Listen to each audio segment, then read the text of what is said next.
Docteur, depuis quand vous êtes à Donka? Depuis de nombreuses années, on va dire comme ça. Depuis 1980, depuis 1979, je veux dire. Depuis 1979? Ouais, je suis maintenant à la retraite et je remercie le Seigneur. D'accord. Un parcours élogieux. Chef service gynécologie. Tout à fait. Quand il y a des événements dans la cité, c'est vous qui prenez l'ambulance pour aller chercher les malades? Ou c'est votre service d'urgence qui vous réfère les malades? Habituellement? Habituellement, Oui. les patients se rendent au service des urgences si Oui. ça relève de la gynéco, ce qui est arrivé, puisque ce sont ceux qui étaient de garde au service des urgences qui ont appelé à la rescousse le service de gynéco pour venir voir les femmes qui disaient être violées, pour en établir les preuves. Docteur, C'est ça notre fonction, oui. habituellement, Oui, vous, en 2008, vous étiez chef de service gynécologie, oui, au top. oui, Vous étiez le grand patron.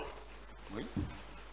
Et il y avait beaucoup de structures qui relevaient de vous, Les structures du service de gynécologie et de... qui relevaient de vous. Oui. Voilà. Habituellement, quand il y a des événements de ce genre, ce sont les services des urgences qui vous réfèrent les malades, ou bien c'est vous-même qui prenez l'ambulance pour sortir, rechercher les victimes? Qu'est-ce que vous voulez préciser? Précisez votre idée parce que je ne comprends pas la question. Vous êtes le chef service gynécologie. Oui. Quand il y a des événements dans la ville, il y a des cas de viol. Oui. Est-ce que ces cas de viol vous sont référés à travers les urgences, les services des urgences, ou bien c'est vous-même qui prenez l'ambulance pour aller chercher ces cas à travers la ville? Les cas nous sont référés. Pardon? Les cas sont référés. Sont référés, d'accord. Parce qu'on n'est pas censé être au courant de D'accord. l'existence de ces viols-là. D'accord. Et donc les gens nous sont Donc, référés. au service des urgences, il y a les représentants de toutes les structures. Corrigez-moi, hein, si je ne suis pas médecin. C'est oui ou non? Sauf le service de gynéco qui prend en charge ses propres urgences. Puisque c'est une autre situation. Une femme enceinte ne peut pas venir au service des urgences pour se présenter alors qu'elle a besoin d'être prise en charge tout de suite. Oui, mais une femme en état a commencé depuis la base. Ça, ce n'est pas un cas de viol. Mais vous avez dit dans Oui. votre question, Allez-y. si les gens viennent, que tous les services étaient représentés aux urgences, je vous ai dit non. Tous les services y sont, sauf le service de gynécologie, qui prend ces urgences en charge directement dans le service. Sauf cas de force majeure, d'une situation qui arrive, et que dans la situation, l'équipe des urgences découvre qu'il y a un problème gynécologique, et dans ce cas, ils font appel D'accord. au service des urgences D'accord. du service de gynécologie pour qu'ils se déplacent pour venir voir le patient ou la patiente. Combien de malades les urgences vous ont référé ces jours-là? Je ne comprends pas la question. Combien de malades, combien de personnes victimes de viol les urgences vous ont référé ces jours-là? Les urgences ne nous ont référé personne puisque l'équipe, ils ont appelé au secours pour que l'équipe soit sur place. Sur place? Eh bien oui. D'accord. Mon professeur, monsieur le professeur, combien de fois vous avez rencontré madame la directrice de l'hôpital ces jours-là, docteur Fatou Sike Kamara? Au moins 2 fois. 2 fois? Au moins, je crois, oui. Où? Au service des urgences. Les urgences. D'accord. Mais elle était à l'hôpital, elle avait beaucoup de travail parce qu'il fallait, je pense, préparer les kits, essayer de mobiliser un certain nombre de choses pour que les urgences ne manquent de rien. Je pense que c'est s'occuper du côté administratif des choses. Et son adjoint était permanemment, je peux dire, sur place. D'accord. Professeur, excusez-moi, hein, À la veille, vous n'étiez pas au courant qu'il y avait des événements qui devaient se produire au stade à la veille? Enfin, il y avait une manifestation de l'opposition qui était prévue. Tout le monde a écouté ça à la radio. Personnellement, vous vous étiez informé? J'ai écouté à la radio. À la veille? À la veille, oui. Vous étiez au courant? À la radio, tout le monde a entendu qu'il devrait y avoir une manifestation de l'opposition au stade. D'accord. À quelle heure vous l'avez appris? Dans la nuit. Parce que moi, je rentre tard, hein, je n'écoute pas la radio quand je suis... C'est dans la nuit qu'on m'a dit qu'il devrait y avoir une manifestation. Et comme d'habitude, hein, les jours qui sont considérés comme fériés et autres, beaucoup de chefs de service de l'hôpital viennent. Ils viennent pour régler des problèmes administratifs et pour s'assurer que l'équipe de garde est bien en place. D'accord. Professeur, vous faites partie des 4 décideurs de l'hôpital, non, à l'époque? Oui, j'étais chef de service. Chef de service. Et vous rendez directement compte à la directrice, où il y a un intermédiaire?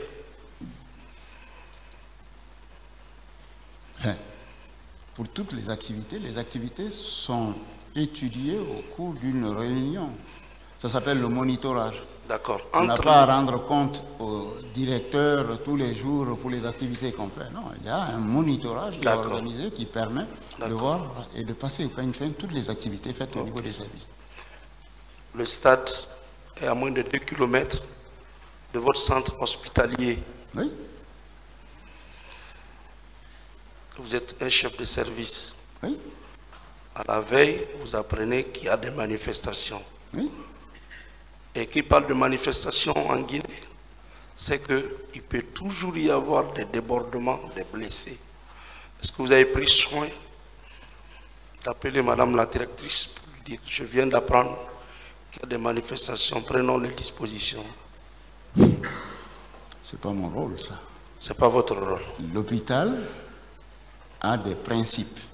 D'accord. Chaque fois qu'il y a une manifestation, les urgences sont renforcées.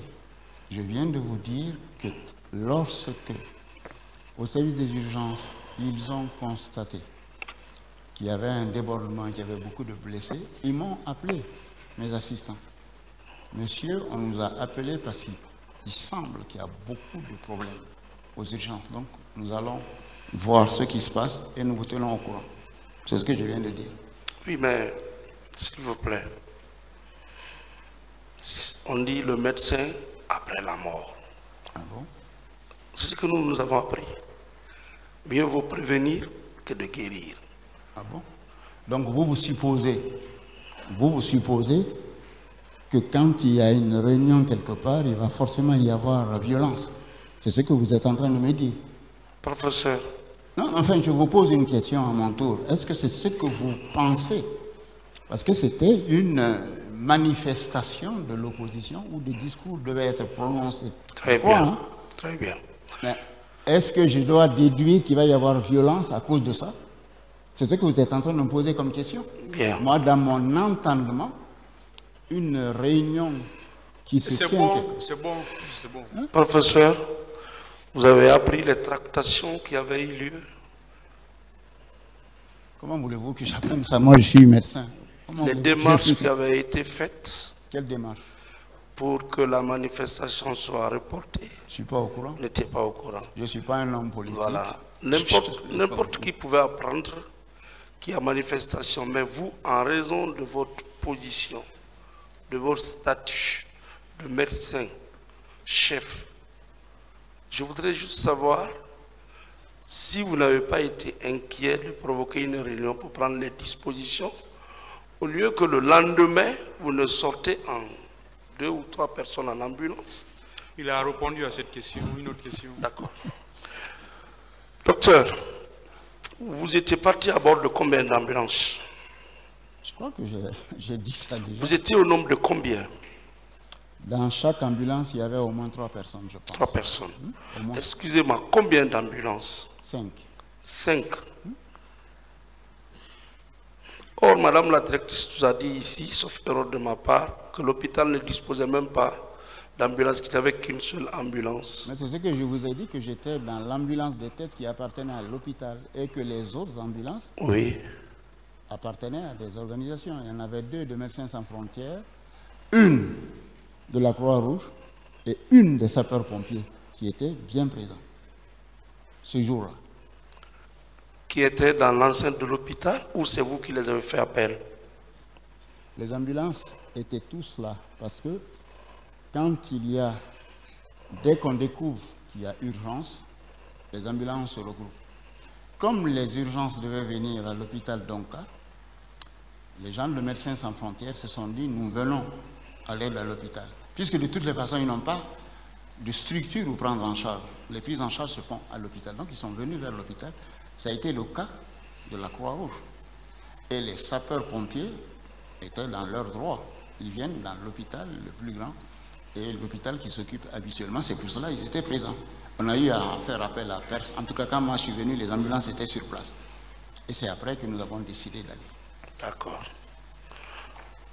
Lors de votre parcours, est-ce que vous avez rencontré des camions militaires Il y en a quelques-uns qui passaient, oui. Et il y en avait qui transportaient des blessés ou des morts? Je ne sais pas ceux qui avaient dedans parce que les camions avaient des bâches. Ok. Il y a un témoin qui est passé ici qui nous a dit qu'une dame l'avait appelé, dont il ne retient plus l'adresse, que c'est lui qui avait autorisé qu'on envoie chercher les corps au stade. Ma question est de savoir, est-ce que vous pouvez nous indiquer le nom du représentant de la Croix-Rouge ces jours-là, là-bas? Non, je ne peux pas. On ne sait pas. Non. D'accord. Monsieur le professeur, est-ce que vous vous étiez rendu à la morgue? Non. Est-ce que des cas de viol avaient débouché à des décès? Non. Pas que je sache. Haute connaissance? Non. D'accord. Depuis que cette affaire a commencé, est-ce que vous êtes passé devant une commission d'enquête? Oui. Laquelle? Celle qui était présidée par le procureur Siriman Kouyaté. Le président? Oui. Siriman Kouyaté. Oui, le président Siriman Kouyaté. Et puis, il y a eu beaucoup d'enquêtes internationales qui sont venues ici, la Cour pénale internationale, le Haut Commissariat aux Nations Unies. On est passé devant toutes ces commissions. Ils ont posé des questions auxquelles nous avons répondu. Et vous y avez déposé des documents? Ils ont demandé les documents, ce sont les mêmes qui ont été déposés au niveau de la Cour présidée par M. Kouyaté. Vous maintenez effectivement avoir été entendu par la commission d'enquête internationale? Oui. Bon, dans l'une de ses conclusions, la commission indique que la doctoresse Fatou Sike Kamara, directrice de l'hôpital d'Onka, en particulier en relation avec la prise de contrôle militaire de son hôpital et les diverses dissimulations des faits médicaux. La commission a estimé que l'hôpital d'Onka n'avait pas fourni toutes les informations, toute la documentation. Que répondez-vous pour mieux éclairer leur religion? Je n'ai rien à répondre à ça.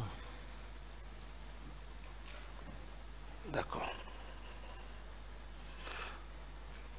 Dans votre sortie, vous avez pu ramener combien de blessés? Une dizaine, je crois.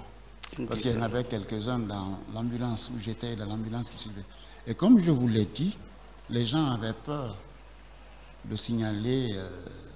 Ils nous faisaient des signes et on a promis qu'on allait revenir. Et nous-mêmes, les ambulances avaient peur de garer pour ne pas stigmatiser, puisque les bérets rouges étaient dans le quartier, pour ne pas stigmatiser les concessions. Est-ce que après les événements, votre vie était en danger? Enfin, je n'ai pas eu cette impression.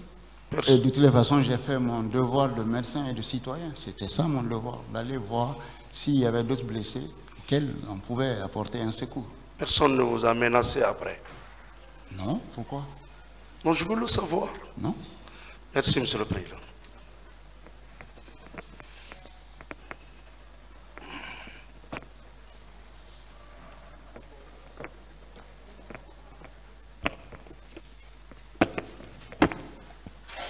Docteur, bonjour. Bonjour, monsieur. J'ai quelques petites précisions. Oui, je vous écoute. Étant le médecin chef des services de gynécologie, est-ce que vous avez eu à établir, disons, un rapport comportant une liste de victimes? Est-ce que vous avez ce rapport dont vous avez souvenance? Je crois que c'est la énième fois que je réponds à cette question. Oui, la réponse est oui. Et c'est le même rapport qui a été déposé depuis la première enquête et devant les différentes institutions qui nous ont posé la question, ils ont eu le rapport. Est-ce que vous avez souvenance des noms de victimes des services de gynécologie, des victimes de viol?